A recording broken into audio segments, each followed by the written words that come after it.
मोदींच्या नेतृत्वाखालील एनडीए सरकारचं आज बजेट. केंद्रीय अर्थमंत्री निर्मला सीतारमण सादर करणार बजेट. सर्वसामान्यांना अर्थसंकल्पात सूट मिळणार का याकडे लक्ष.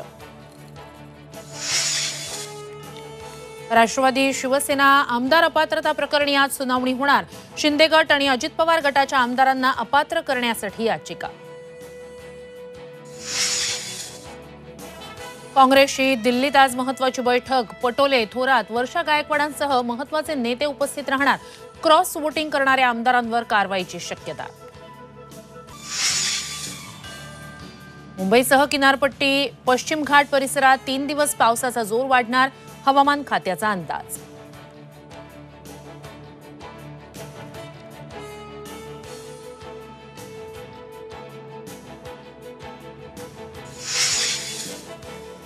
आणि कोल्हापूर जिल्ह्यात पावसाचा जोर ओसरला. नद्यांच्या पाणी पातळीत मात्र मोठी वाढ. पंचगंगा नदीनं ओलांडली इशारा पातळी.